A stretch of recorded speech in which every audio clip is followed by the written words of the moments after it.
नमो तस् भगवतो अरहतो सम्मा सम्बुद्धस्स साधु साधु साधु।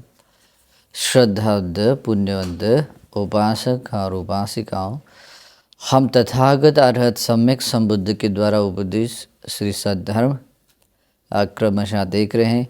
त्रिपिटक ग्रंथ में जो अंगुत्तर निकाय है उसको क्रमशः देखते हुए हम लोगों ने दुक्ख निपात देखा है। दुक्ख निपात का ये चौथा पेयाल, अंतिम पेयाल है राग पेयाल। इसके आगे तीसरा निपात शुरू हो जाता है। तो आज हम ये राग पेयाल के अंतर्गत आने वाली देशनाएं देखते हैं। भगवान के हर वाणी में निर्वाण का स्वाद है, इसलिए उसके हर एक शब्द को उतने ही गहराई से समझ लेना है। कभी कभी इसका अनुवाद या कुछ पढ़ाई करते समय लगता है कि ये तो एक ही बात बताई गई है, फिर इसको फिर से क्यों पढ़ना है। लेकिन ऐसा नहीं, उसको हर एक शब्द को उसी तरीके से पढ़ लेना है, क्योंकि उसके अर्थ को तभी बोध किया जाता है जब व्यक्ति अपने धर्म ज्ञान के साथ में ऐसा समझता है, मन स्वीकार करता है। क्योंकि धर्म ये मात्र इन्फॉर्मेशन नहीं है, इन्फॉर्मेशन मात्र से रुकती नहीं है। धर्म ये सद्गुण है, और वो सद्गुण बनने के लिए उस प्रोसेस में से ऐसे ही गुजरना पड़ता है। तो इसलिए इसमें आई हुई हर चीज़ को समझना है। ये राग पेयाल है, यानी कि बहुत सारी देशनाएं फिर बाद में अंदर पेयाल के अंतर्गत आ जाती है। तो यानी कि ऊपर जैसे बताया जाता है वैसे भी निचले वाली देशनाएं भी उसके अंदर बताई जाती हैं, तो उसको वैसे समझ लेना है। तो उसमें ऐसे बताया है भगवान बुद्ध ने, रागस भिक्खवे अभिन्याय द्वे धम्मा भावे तब्बा। भगवान कहते भिक्षुओं, राग कहते हैं, अभी हमारी भाषा में जैसे राग क्रोध को कहते हैं या घृणा द्वेष को कहते हैं, लेकिन ऐसा नहीं। यहाँ राग आसक्ति को कहते हैं। तो ये भी बात समझ लेना है। तो जहाँ कहीं ये राग आसक्ति उत्पन्न होती है, उस स्वभाव के बारे में बता रहे हैं। तो भगवान कहते हैं राग को अगर सही तरीके से जानना है, अभिन्याय उसका अगर अभिजानन करना है, उसका अगर बोध कर लेना है, तो उसके लिए दो धर्म भावित करने चाहिए। द्वे धम्मा भावितव्य, दो धर्म भावित करना चाहिए। राग को अगर समझना है, जानना है, तो राग को जानने के लिए दो धर्म है। तो इस पर श्रद्धा रखनी कि मुझे भी जब कभी राग को जानना है, जो राग व्यक्ति को और प्राणियों को संसार में बार बार जन्म लेने के कारण बनता है, उस राग को अगर मुझे जानना है तो मुझे इन्हीं दो धर्म को भावित करना चाहिए। तो भगवान कहते हैं कतमे द्वे, कौन से दो धर्म हैं? शमथोच विपस्सनाच। भगवान कहते हैं समथ भावना की भावना करनी चाहिए, और विपस्सना भावना, ये दो धर्म हैं। इन दो धर्मों को भावित करना चाहिए। इन्हीं दो धर्मों को, जैसे कहते हैं रागस भिक्खवे अभिन्याय इमे द्वे धम्मा भावितव्या। भिक्षुओं, राग के अभिज्ञान के लिए इन्हीं दो धर्म को भावित करना चाहिए, क्योंकि ये दोनों क्या है? भावनाएं हैं। तो इसको प्रॉपरली समझ लेना। शमत भावना में भी 40 प्रकार के कर्म स्थान आते हैं। विपस्सना में भी 40 तरह के, मतलब एक लक्षण स्वभाव आते हैं, लेकिन मूल स्वरूप में कम से कम 3 स्वभाव को भी अगर जान लिया, अनित्य दुख अनात्म, तब भी उसमें भी इंक्लूड आ जाता है। तो ये भावनाएं हैं। तो इसका अभिज्ञान करने के लिए इसको भावित करना ही चाहिए। बाद में स्टेप बाय स्टेपली इन्हीं त्रिपिटक का विस्तार से अभ्यास देखते हुए उन कर्म स्थानों को भी बहुत अच्छी तरीके से समझ लेते हैं। फिर आगे भगवान कहते हैं रागस भिक्कवे परिज्ञाय द्वे धम्मा भावेतव्या। राग का परिज्ञान करने के लिए, यानी कि परिपूर्ण रूप से अगर राग को समझ लेना है कि आखिर एक्चुअल में राग क्या है, कैसे हैं, उसका अस्तित्व कैसे मतलब कैसे आता है, कैसे वो उसका क्षय होने का स्वभाव है, तो ये टोटली जो ज्ञान लेना है तो उसको कहते हैं परिज्ञान, परिज्ञान करना। तो परिज्ञान करने के लिए भी दो धर्मों की भावना करनी चाहिए, ऐसे भगवान कहते हैं। कौन से दो है? शमथोच विपस्सनाच। शमत भावना और विपस्सना भावना को भावित करना चाहिए। रागस भिक्खवे परिज्ञाय इमे द्वे धम्मा भावेतव्या। राग के परिज्ञान के लिए इन्हीं दो धर्मों की भावना को भावित करना चाहिए, ऐसे भगवान बताते हैं। ठीक है।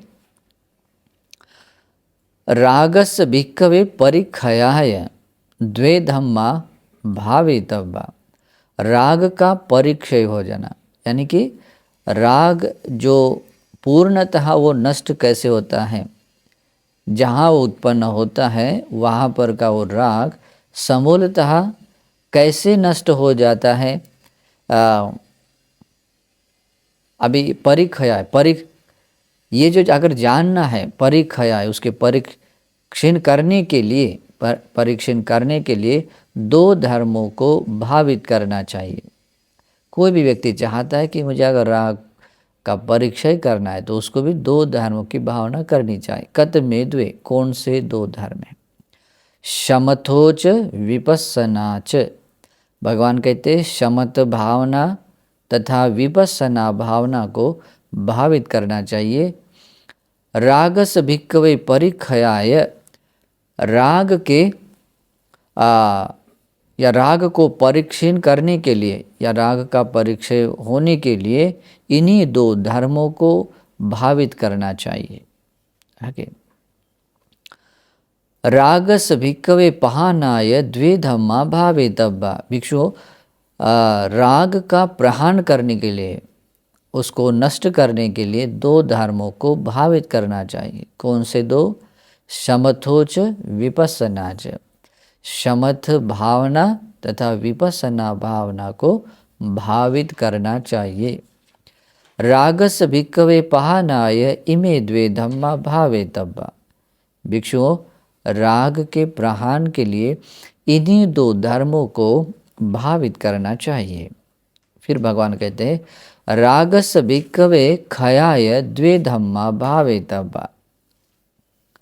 राग का क्षय जानने के लिए, यहाँ क्षय में क्या होता है, जैसे कि क्षय होना यानी जैसे स्टेप बाय स्टेपली उसका बिल्कुल एक का, जैसे कि एक सेकंड है तो उससे भी कुछ अंश ये करेंगे, उस छोटा पल करेंगे, तो उसमें भी ये राग का कैसे क्षय होता है, धीरे धीरे कैसे नष्ट होना स्वभाव होता है, उसको भी अगर जानना है तो, राग का क्षय भी जानना है तो भगवान कहते हैं दो धर्मों को भावित करना चाहिए। दो धर्मों को भावित करना चाहिए। कौन से दो है?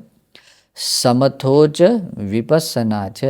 समथ भावना तथा विपस्सना भावना को भावित करना चाहिए। रागस भिक्खवे क्षयाय इमे द्वे धम्मा भावेतव्या। भिक्षुओं, राग का क्षय होने के लिए, राग के क्षय के लिए इन्हीं दो धर्मों को भावित करना चाहिए। फिर आगे भगवान कहते हैं रागस भिक्खवे वयाय द्वे धम्मा भावेतव्या।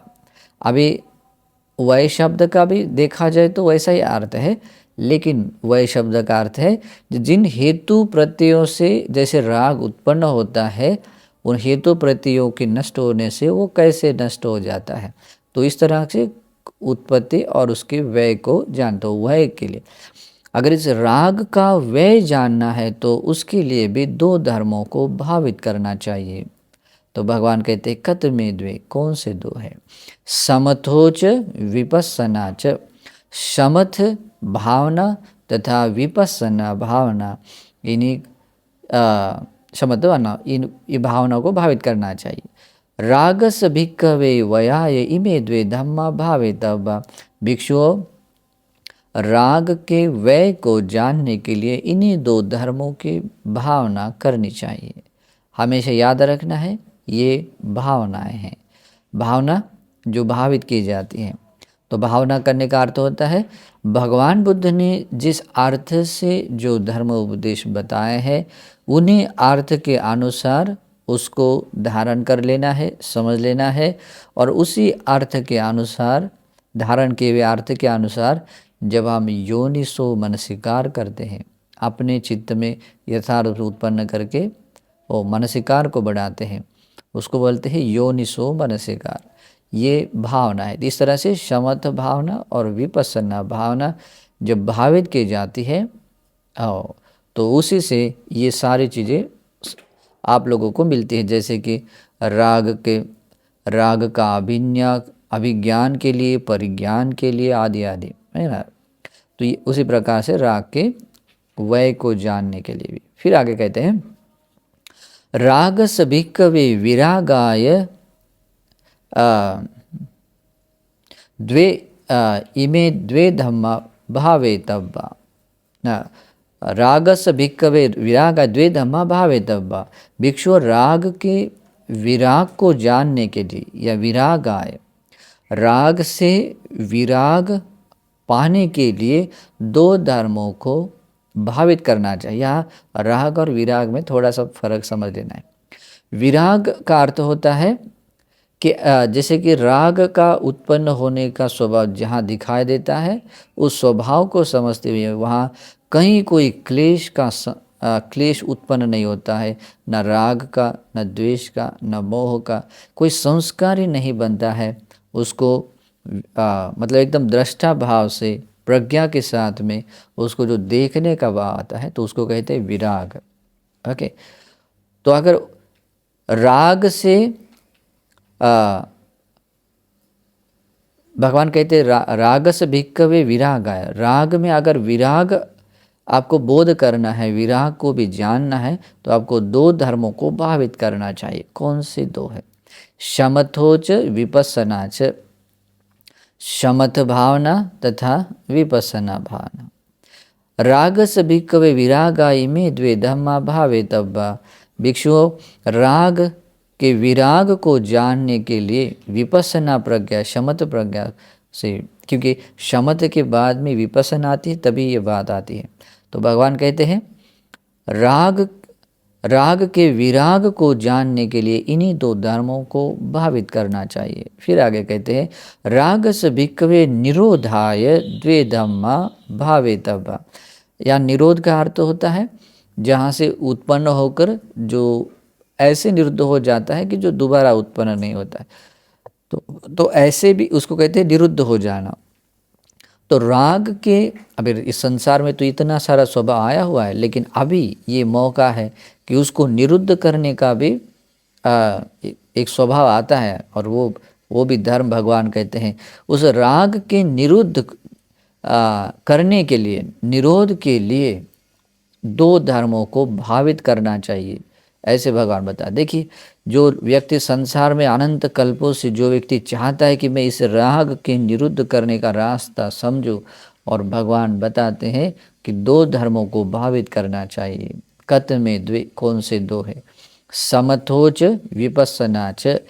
शमथ भावना तथा विपස්සना भावना, इन दो धर्मों को भावित करना चाहिए, इनकी भावना को भावित करना चाहिए। इसी से क्या होता है? और राग के निरोध को हम जान सकते हैं। बहुत ही सुंदर, उसकी डेप्थ बहुत है, तो इसके हर एक शब्द को गहराई से समझ लेने की कोशिश करनी है। फिर भगवान कहते हैं रागस भिक्खवे चागाय द्वे धम्मा भावेतव्या। भिक्षु, राग के त्याग के लिए, त्याग का मतलब होता है कि जो चीज़ एक से अलग हो जाती, छूट जाती है, मतलब उसे अलग की जाती है, उसका परित्यक्त हो जाती है। तो उस त्याग के लिए दो धर्मों को भावित करना चाहिए। कौन से दो? समथोच विपස්සनाच। शमत भावना तथा विपස්සना भावना को। रागस भिक्कवे चागाई में द्वे धम्मा भावे तब्बा। भिक्षु, राग के त्याग के लिए या राग को त्याग करने के लिए इन्हीं दो धर्मों को भावित करना चाहिए, शमथ भावना तथा विपස්සना भावना। फिर आगे भगवान बुद्ध कहते हैं रागस भिक्कवे पटिनिस्सगाय। राग का पटिनिस्सग, पटिनिस्सग का अर्थ भी त्याग के जैसा है, लेकिन ऐसा परित्याग जो दोबारा किसी भी तरीके से वो उत्पन्न नहीं होता है, जो परिपूर्ण रूप से जो त्यागे जाती है, जिसका ऐसा त्याग कि जो दोबारा वो भाव उत्पन्न नहीं होता है, बिना शेष रहे जिसका त्याग होता है वो पटिनिस्सग कहते हैं, उसको पूर्ण रूप से छोड़ देते हैं। तो भगवान कहते हैं अगर ऐसे कोई व्यक्ति राग को समूलतः ऐसे छोड़ देना चाहता है, उसका परित्याग परिपूर्ण रूप से त्याग करना चाहता है, तो दो धर्मों को भावित करना चाहिए। कौन से दो? समथोच विपස්සना च, शमत भावना तथा विपස්සना भावना, ये दो धर्म है जो भावित करने चाहिए। रागस भिक्कवे पटिनिस्सगाय इमे द्वे धम्मा भावेतव्या। भिक्षुओं, राग के परिपूर्ण परित्याग के लिए, परिपूर्ण राग को परिपूर्ण त्याग करने के लिए इन्हीं दो धर्मों को भावित करना चाहिए, ऐसे भगवान कहते हैं, क्योंकि ये दो भावनाएं हैं। तो भगवान ने जैसे राग के बारे में बोला है, अभी उसी प्रकार से द्वेष के बारे में बोलते हैं। अभी मैंने जितनी भी राग के अंतर्गत जैसे जो भी बातें बोली हैं, अभी ये पेयाल के रूप में समझ लेना है, मतलब एक ऊपर कहे हुए बातों को ही द्वेष को लेकर भी वैसे ही समझना। जैसे कि द्वेष का परिज्ञान करने के लिए अभिन्याय, परिन्याय, है ना, उसके बाद में परिखयाय आदि आदि जो मैंने शब्द बताए, सेम टू सेम द्वेष को भी अगर उसी तरीके से जानना है, अभिन्याय जानना है, तो उसको भी दो धर्मों को भावित करना चाहिए। कौन से दो? शमत भावना तथा विपස්සना भावना। तो अभी इसी प्रकार से वो हर एक स्टेप को समझना है। अभी मैं भले ही आप लोगों को पेयाल में बता रहा हूँ, लेकिन आप लोगों को समझने के लिए और आप लोगों को उसके ऊपर विचार करने के लिए ऐसे संक्षेप में नहीं समझना है हर एक बात को। जैसे द्वेष है, बाद में आता है मोह है, मोह यानी कि मूर्छित भाव को, बस सेम टू सेम वैसे ही हर एक पहलुओं को समझ लेना है कि मुझे भी मोह को परिज्ञान करने के लिए, अभिज्ञान करने के लिए, उसका क्षय करने के लिए, उसका क्षय वय आदि जानने के लिए मुझे इन दो धर्मों को भावित करना है। फिर आदि ये सभी स्टेप को स्टेप बाय स्टेप समझ लेना है। बाद में आता है क्रोध है, क्रोध के परिज्ञान के लिए। उसके बाद में आता है उपनाह, उपनाह यानी वैर की जो गांठ बांधते हैं, बद्ध वैर को भी परिज्ञान करने के लिए, उसको अभिन्याय अभिज्ञात करने के लिए या उसको परीक्षण करने के लिए आदि आदि जो सभी सब चीज़ें पेयाल के रूप में समझ लेना है। बाद में आता है मक्ख, मक्ख गुण आता है, मक्ख के अभिन्याय, मक्ख को भी अभिज्ञान करने के लिए दो धर्मों को भावित करना है। जैसे कि कौन से दो है? शमत भावना, विपස්සना भावना। इन्हीं दो धर्मों को भावित करने से मक्ख यानी कि दूसरों के जो गुण होते हैं उनको ढकने का और अवगुणों को प्रकट करने का जो स्वभाव आता है उसको मक्ख कहते हैं। ये अवगुण है, चित्त का उपक्लेश है। इसको भी अगर ख़त्म करना है जड़ से, तो ये चित्त का उपक्लेश है, इसी कारण से व्यक्ति संसार में बंधा रहता है। तो इसको भी अगर अभिन्याय, परिन्याय, परिखाय आदि आदि ये जो जानने के लिए शमथ और विपස්සना, इन दो धर्मों की भावना करनी चाहिए। फिर बाद में आता है पलासस। पलासस का पलासी का अर्थ होता है जैसे कि मान के कारण हो सकता है या किसी कारण से कंपैरिजन करके देखने का जो भाव आता है, वो भी चित्त का उपक्लेश है ना। जैसे कि किसी किसी को पास देखते हैं तो कंपैरिजन करते हैं, उसके पास है क्या, मेरे पास भी है ना। तो आदि आदि जो तुलना करने के लिए जो भाव आता है वो पलासी स्वभाव है। वो ईर्ष्या के कारण, ज़्यादा तो ईर्ष्या और मत्सर के कारण आता है। तो ये पलासी भी ये क्या है, चित्त का उपक्लेश है। उसको भी अभिन्याय, उसको भी अभिज्ञान कर, उसको भी परिपूर्ण रूप से अगर जानना है तो दो धर्मों को भावित करना है। कौन से दो, शमथ और विपස්සना। इन्हीं दो धर्मों को भावित करने से इस पलाश स्वभाव को भी या उपक्लेश को भी जान सकते हैं। अभिन्याय, बाद में आता है परिणय, आदि आदि सब पेयाल में देख लेना है। बाद में आता है ईर्ष्या। ईर्ष्या यानी सेम टू सेम, ईर्ष्या यानी जलन भाव, मतलब दूसरों की अच्छी चीज़ देखकर हमारे मन में ईर्ष्या आती है। कैसे आती है, अरे वो ऐसा, वो मेरे पास नहीं ना। किसी की सुंदरता देखकर, किसी के कपड़े देखकर, खाना देखकर, घर देखकर, जो भी है, किसी भी दूसरों को अपने से कुछ अच्छी चीज़ देखकर लगता है अरे मेरे पास नहीं है ना। तो ऐसे जो ईर्ष्या जलन भाव आता है, मेरे पास में होता तो इसको, ये ईर्ष्या है। तो इसको भी अगर उसको अभिन्याय, परिन्याय, परिखयाय, खयाय, वयाय आदि आदि जो आते हैं, वो सब चीज़ें अगर जानने हैं तो दो धर्मों को भावित करना चाहिए। बाकी सब पेयाल में समझ लें, शमथ और विपස්සना। बाद में आता है मत्सर यश।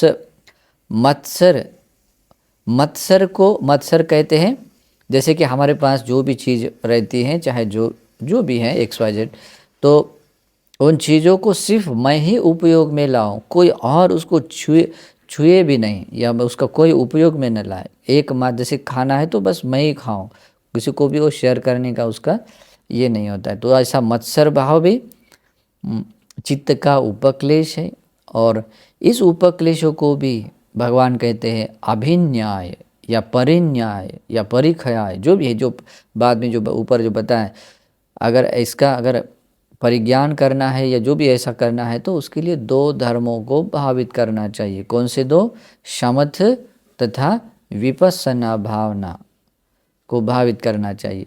और इन्हीं दो धर्मों को भावित करने से वो चीज़ आप पा सकते हैं, ऐसे भगवान कहते हैं। जैसे कि अभिज्ञान करना है, परिज्ञान करना है, परिक्षय करना है, आदि आदि। फिर बाद में आता है माया। ये माया चित्त का उपक्लेश है। माया का स्वभाव होता है अपने भीतर का जैसा जो भी स्वभाव होता है, बिल्कुल उसके विपरीत वो ऐसा बाहर प्रकट कर देता है। और जैसे बाहरी लोगों को दिखा देता है, उसके बिल्कुल विपरीत उसके भीतर होता है। तो ऐसा माया भी जिसका वर्तन आचरण होता है, ये भी चित्त का उपक्लेश है।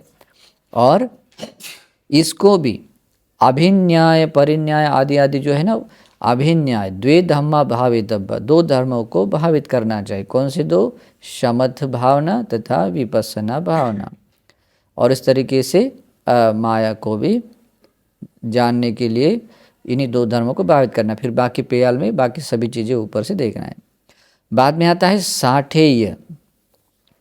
साठेय कहते हैं शठता। ये शठता थोड़ा सा ये है, शठता को भी सेम टू सेम पेयाल में समझ लेना है। अभिन्याय, परिन्याय, आदि आदि, उसका अभिज्ञान करने के लिए, आदि आदि। ठीक है। शठ आदमी मतलब जैसा होता है कि सूखी हुई लकड़ी है, या जैसे कोई हड्डी है होती है, वो बिल्कुल थोड़ी सी भी ऐसे ये नहीं होती है, फ्लेक्सिबल नहीं होती है। तो वैसे ही कोई व्यक्ति गुरु की बात मानने के लिए या धर्म का आचरण करने के लिए कभी वो विनम्र नहीं बनता है। तो विनम्र न बनना भी क्या है, चित्त का दुर्गुण है, चित्त का उपक्लेश है। और इसी कारण से भी आदमी बार बार संसार में आता है, दुख चक्र में आ पड़ा हुआ है। ये चित्त का उपक्लेश है ना। तो भगवान कहते हैं इसके भी अभिज्ञान के लिए दो धर्मों को भावित करना चाहिए। कौन से दो, शमथ भावना तथा विपස්සना भावना। इन्हीं दो धर्मों को भावित करने से ये शठता को भी अभिज्ञान किया जा सकता है, परिज्ञान किया जा सकता है, उसका परिक्षय जाना जा सकता है, परिक्षय के लिए, आदि आदि। तो ये सब पेयाल में ऊपर देखना है। बाद में आता है थंब। थंब वो भी इसी प्रकार का होता है। थंब कहते हैं क्रोध के कारण, गुस्सेला आदमी होता है, जैसे गुरु ने कह दिया कि बेटा अभी थोड़ा सा ध्यान करो, हाँ उसको लगता है मुझे बता दिया और मैं नहीं करूँ, गुस्सा आता है। ऐसा कह दिया कि नहीं ऐसा मत करो, ऐसा करो, ठीक है, ये अच्छा नहीं है, ये ऐसा करो, तो उसको क्रोध आता है, गुस्सा आता है। गुरु के अनुशासन से उसको गुस्सा आता है कि अपने भीतर की बुराई को दूर करने के लिए मुझे बताया। जैसे कोई कभी गुस्सा आने का और एक ये थंब उपक्लेश कभी ये सूक्ष्म होता है, इसलिए आप लोग पता नहीं चलता है। इसमें अच्छे अच्छे लोग उसमें पता ही नहीं, आहत हो जाते हैं, पता ही नहीं चलता है कि ये उसका थंब उपक्लेश था। जैसे एक उदाहरण बताता हूँ। समझो कि कोई अपना कोई मित्र होता है और उसको हमारा कोई दुर्गुण दिखने में आता है, वो समझाने की कोशिश करता है लेकिन वो समझ नहीं पाता। बाद में वो अपने से सीनियर या अपने गुरु को जाकर बता देता, वो बता देता है कि देख मैं तेरे को गुरुजी को कंप्लेंट कर दूंगा। और ऐसा बताने के बाद उसको बहुत ज़्यादा गुस्सा आता है और गुरुजी के सामने जब जाने के बाद में गुरुजी सेम बताते हैं कि देख तेरे पास में ये ऐसा है, ये अच्छा नहीं है, ऐसा ही छोड़ना चाहिए, ऐसा करना है। गुरुजी ने क्या बताया, उसके भले के लिए, जो उसको बाधक बनने वाली चीज़ें, जो उसको संसार में बांधे रखने वाली चीज़ें, उन बुराइयों को छोड़ने के लिए अनुशासन किया। लेकिन क्रोध आता है कि इसने मुझे बताया। हालांकि कभी कभी लगता है कि ये बुरी चीज़ है, मेरे में नहीं होनी चाहिए, लेकिन इस कारण से मुझे गुरुजी ने ऐसा बताया, भले तो उसको धन्यता देनी चाहिए कि यार मेरे भीतर की दुर्बलता को, दुर्गुण को दूर करने के लिए गुरुजी तक के बात की और मुझे अनुशासन मिला। ओके, लेकिन ऐसा नहीं होता है, गुस्सा आता है और गुस्से से बिल्कुल वो बात करने के लिए मन झुकता नहीं, तो उसके लिए वजह क्या बनी, क्रोध बनता है। तो ये क्रोध आकर जो बात न मानने का स्वभाव आता है, तो ये एक उपक्लेश है, उसको कहते हैं थंब। ओके, क्रोध के वशीभूत होकर जो आज्ञा या विनम्र न होने का, आज्ञा का पालन न करने का स्वभाव आता है, वो थंब, ये चित्त का उपक्लेश है। इसको भी अभिन्याय, इसके अभिज्ञान के लिए भगवान कहते हैं 2 धर्मों को भावित करना चाहिए। कौन से 2 धर्मों को, शमथ तथा विपස්සना। भगवान कहते भिक्षुओं, इस थंब के अभिज्ञान के लिए इन्हीं 2 धर्मों को जानना चाहिए, भावित करना चाहिए, शमथ और विपස්සना को। तो बाकी फिर परिन्याय, परिखयाय, जो खयाय वयाय आदि जो पेयाल में देखा था, सेम टू सेम इस थंब उपक्लेश को भी देखना है। उसके बाद में आता है सारंभ। सारंभ ये एक क्या है ये भी एक चित्त का उपक्लेश है। और ये भी सारंभ एक ऐसा आता है जैसे किसी न किसी कारण से मान अहंकार हो जाता है कोई, जैसे कि किसी भी बात को लेकर है या दृष्टि को लेकर है, जाति को लेकर एक मान आता है, ज्ञान को लेकर मान आता है, या ताकत बल को लेकर मान आता है, या उम्र को लेकर। कभी कभी छोटा बच्चा होता है, वो बड़े बुजुर्ग को कोई बात बताता है तो उसको लगा ये कल का बच्चा है, मुझे बताता है। तो चाहे जैसा भी हो, लेकिन उसको वो बात करने के लिए उसका चित्त झुकता नहीं है। ओके, या दृष्टि है, मान है, क्रोध है, इसको लेकर जो बात न मानने का जो स्वभाव आता है, तो उसको कहते हैं सारंभ। तो सारंभ को भी अभिज्ञान के लिए, परिज्ञान के लिए, परीक्षा के आदि आदि के लिए 2 धर्मों को भावित करना चाहिए। कौन से 2? शमथ भावना तथा विपස්සना भावना। इन्हीं 2 धर्मों को या भावित करने से भगवान कहते हैं आदि सारंभ को अभिज्ञान कर सकते हैं, परिज्ञान कर सकते हैं, आदि जो पेयाल में देखे सब कर सकते हैं। बाद में आता है मान। मान भी अलग अलग तरह का मान आता है। जैसे मैंने अभी कुछ नाम दिए, इससे मान आ जाता है। जैसे कि जनरली मान तीन तरह का आता है, और वैसे डिवाइड किया जाए तो 9 प्रकार का आता है। तो जैसे कि किसी के कंपैरिजन करने में आता है, कोई एक दो अपने को छोटा देखने का या बड़ा देखने। तो दिखने के लिए चाहे जैसा भी स्वभाव हो, लेकिन ये चित्त का उपक्लेश है जो संसार में हमें बांधे रखता है। पता ही नहीं चलता ये मान हमारे मन को कैसे मैले बनाए रखता है। पता ही नहीं चलता यही मान हमें बार बार संसार में जन्म देने के लिए, बुढ़ापा देने के लिए, मृत्यु के लिए कारण बन रहा है।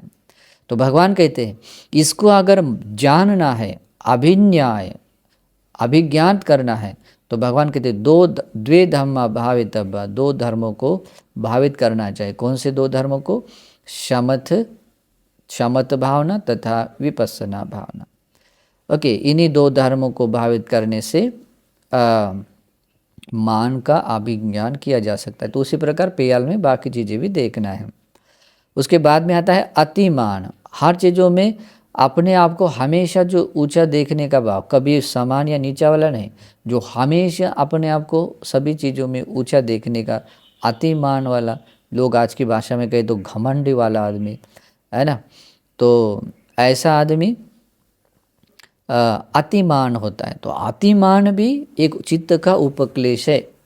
उसको भी अभिज्ञान के लिए, परिज्ञान के लिए, परिक्षय के लिए, उसके प्रहान के लिए, क्षय को जानने के लिए, वय को जानने के लिए, आदि आदि जो पेयाल में हमने देखा था, उन सभी तरीके से धर्म वो चीज़ पाने के लिए 2 धर्मों को भावित करना अनिवार्य है, करना चाहिए। भगवान कहते कौन से 2? शमत भावना तथा विपස්සना भावना। फिर ये हो गया अतिमान। उसके बाद में आता है मद। बहुत सारे चीज़ों में आदमी ऐसा स्मृति खो जाता है। जैसे किसी पर्टिकुलर क्लेश के कारण, आजकल लोग जैसे बहुत सारा पैसा आने के कारण भी आदमी मदमस्त हो जाता है कि उसको समझ में नहीं आता अच्छा बुरा क्या है। या आरोग्य का मद भी आता है, अरे मैं बूढ़ा नहीं हूँ, मैं रोगी नहीं बनने वाला, बाकी लोग ऐसे रोगी बन जाते हैं। इस कारण से भी कुछ प्रमाद कर ले, पाप कर्म कर देता है। जैसे किसी को लगता है कि अरे मैं मरने वाला नहीं हूँ, ये बाकी लोग इनको जाते जाते कुछ करते रहते हैं, मैं तो बहुत लंबी उम्र जीने वाला हूँ। किसी भी बात को लेकर जो मद पैदा हो जाता है और आदमी अच्छा बुरा भूल जाता है, तो ये क्या है? चित्त का उपक्लेश है। इस कारण से भी आदमी संसार में भटकता है, संसरण करता है। और भगवान कहते हैं इसको भी अभिन्याय, इसका अभिज्ञान करने के लिए 2 धर्मों को भावित करना चाहिए। कौन से 2? शमत भावना तथा विपස්සना भावना। भगवान कहते हैं भिक्षुओं, इन्हीं 2 धर्मों को भावित करने से मद को आप अभिज्ञान मतलब जान सकते हैं। बाद में उसके पेयाल में आई हर चीज़ को जानना है, जैसे परिन्याय, परिखयाय आदि आदि। ठीक है। उसके बाद में आता है प्रमाद। प्रमाद चित्त का उपक्लेश है। लोगों को पता नहीं चलता है कि प्रमाद भी एक चित्त का उपक्लेश है। प्रमाद एक ऐसा स्वभाव होता है जिसमें कुछ करने का मन नहीं होता है, चित्त ऐसा उब जाता है। वंदना के लिए जाना है बोले तो उसका मन नहीं होता है, ध्यान करने के लिए बैठो बोलेंगे तो नहीं होता है, यहाँ साफ सफाई झाड़ू मारने के लिए बोलेंगे तो उसका मन नहीं होता है, या और भी अपने अच्छे तरीके से शीलों की रक्षा करने के लिए कहा जाए तो अच्छा मन नहीं होता है। ओके, तो ये जो प्रमाद भाव है, मतलब करने के लिए, कुशल धर्मों को करने के लिए कभी सुन लेता है। प्रमाद का अर्थ ये होता है कि कुशल धर्मों को सुनने के बाद में, जानने के बाद में भी वो करने के लिए जो मन नहीं बनाता है या अपने आप को ऐसे झुकाता नहीं है, वो आलस करता है या टाल देता है या ऐसा कर लेता है कि उत्साह छोड़ देता है, उसको कहते हैं प्रमाद। तो ये भी चित्त का उपक्लेश है। और भगवान कहते हैं प्रमादस्य भिक्खवे अभिन्याय द्वे धम्मा भावितव्या। भिक्षुओं, इस प्रमाद को अभिज्ञान करने के लिए 2 धर्मों को भावित करना चाहिए। कौन से 2? शमत भावना शमथोच विपස්සना यानी शमत भावना तथा विपස්සना भावना। प्रमादस्य भिक्खवे अभिज्ञाय द्वे धम्मा भावेतव्या। इन प्रमाद के अभिज्ञान के लिए इन्हीं दो धर्मों को भावित करना चाहिए। फिर कहते हैं प्रमादस्य भिक्खवे परिज्ञाय द्वे धम्मा भावेतव्या। भिक्षु प्रमाद के परिज्ञान के लिए परिपूर्ण रूप से उसको अगर जानना है तो दो धर्मों को भावित करना है। ये बात बहुत गहरी है, उसमें आई हुई हर चीज़ को ध्यान में रखना है और यह सब करने के लिए इन दो धर्मों को समझना है, शमत भावना तथा विपස්සना, बहुत इंपॉर्टेंट है। फिर बाद में आता है जैसे परिन्याय आता है बाद में, अभी स्टेप बाय स्टेप पूरा देखते हैं क्योंकि लास्ट वाला है। तो परिज्ञान के लिए भी दो धर्मों को भावित करना चाहिए। कौन से दो? शमत भावना तथा विपස්සना भावना। प्रमादस्य भिक्खवे परिन्याय इमे द्वे धम्मा भावेतव्या। भिक्षु अगर आप लोगों को इस प्रमाद को परिज्ञान करना है तो इन्हीं दो धर्मों को भावित करना चाहिए। फिर भगवान कहते हैं प्रमादस्य भिक्खवे परिक्षयाय द्वे धम्मा भावेतव्या। प्रमाद के परिक्षय को यानी कि जो से जैसे मैंने बोला है कि जो परिपूर्ण रूप से क्षय होने के स्वभाव को जानना है तो उसको भी दो धर्मों को भावित करना चाहिए। कौन से दो? समथोच विपස්සनाच, शमत भावना तथा विपස්සना भावना। फिर आगे कहते प्रमादस्य भिक्खवे परिक्षयाय इमे द्वे धम्मा भावेतव्या। भिक्षुओं प्रमाद के परिक्षय को जानने के लिए इन्हीं दो धर्मों को भावित करना चाहिए, मतलब उसके लिए और दूसरा नहीं है, ये दो धर्म है। फिर आगे कहते प्रमादस्य भिक्खवे पहानाय द्वे धम्मा भावेतव्या। भिक्षु प्रमाद को प्रहान करने के लिए दो धर्मों को भावित करना चाहिए। कौन से दो धर्म हैं? समथोज विपස්සनाच, शमत भावना तथा विपස්සना भावना। अभी पहले से मैंने एक बार ऐसे समझ लिया, अभी मैं उसको स्किप कर दूँ और इतना मुझे तो इन्फॉर्मेशन पता है, ऐसा ही करना है, ऐसा वाला करके अपने मानसिकार को ऐसा स्किप नहीं करना है। हर एक इसको बात को उसी समय लगे, हमें कहाँ दौड़ना है ना, दौड़ कर कहीं जाना भी नहीं है ना। लोग बोलते हैं कुछ तैयारी करो, शादी के लिए जाना है क्या? नहीं है। तो इसी प्रकार से धीरज के साथ में, बहुत ही सहनशीलता के साथ में भगवान ने बताया हर एक चीज़ को वैसे वैसे समझते उसके अनुसार समझ लेना है। ठीक है, समय लगा समझने कोई बात नहीं, लेकिन उसी क्रम से समझ लेना है। ठीक है, तो इसलिए भगवान आगे कहते हैं प्रमादस्य भिक्खवे पहानाय इमे द्वे धम्मा भावेतव्या। प्रमाद को अगर प्रहान करना है तो इन्हीं दो धर्मों को प्रहान करना चाहिए, भावित करना चाहिए। भगवान कहते प्रमादस्य भिक्खवे क्षयाय द्वे धम्मा भावेतव्या।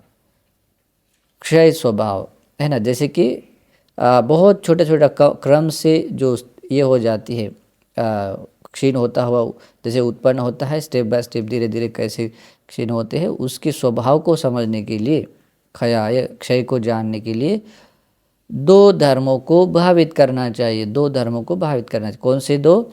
शमथोच विपස්සनाच, शमत भावना तथा विपස්සना भावना।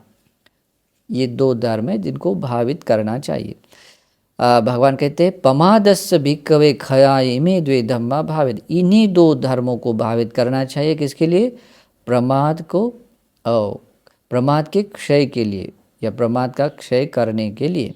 ठीक है, फिर आगे कहते प्रमादस्य भिक्खवे वयाय द्वे धम्मा भावेतव्या। जैसे मैंने पहले बताया था, जैसे कि हेतु प्रत्ययों को, जैसे जिन हेतुओं से उत्पन्न होता है तो ये कैसे उत्पन्न होता है ये जान, और उसके हेतु दूर होने से वो कैसे नष्ट हो जाता है, उसको कहते हैं व्यय को जानना है। ये ऐसे जाना जाता है, क्षय व्यय। ठीक है, तो भगवान कहते हैं इस प्रमाद के व्यय स्वभाव को भी अगर जानना है तो आपको दो धर्मों को भावित करना चाहिए। कौन से दो? शमत भावना तथा विपස්සना भावना। इन्हीं दो धर्मों को भावित करने से प्रमाद को, प्रमाद के व्यय स्वभाव को व्यय करने के लिए ये दो धर्म भावित करने चाहिए, ऐसे भगवान कहते हैं। फिर कहते हैं प्रमादस्य भिक्खवे विरागाय द्वे धम्मा भावितव्या। भिक्षु, प्रमाद के विराग के लिए दो धर्मों को भावित करना है। कौन से दो? शमत भावना तथा विपस्सना भावना।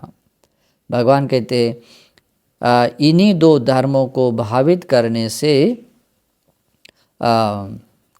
प्रमाद से विराग के मतलब प्रमाद विराग के लिए ये कारण बन जाता है, मतलब विराग पा सकते हैं, उसका बोध कर सकते हैं। फिर बाद में आता है निरोधाय। प्रमादस्य भिक्खवे निरोधाय द्वे धम्मा भावितव्या।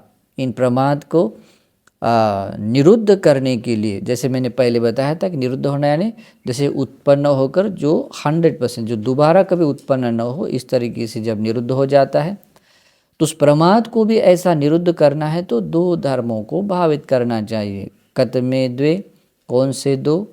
शमथोच विपस्सनाच, शमत भावना तथा विपस्सना भावना।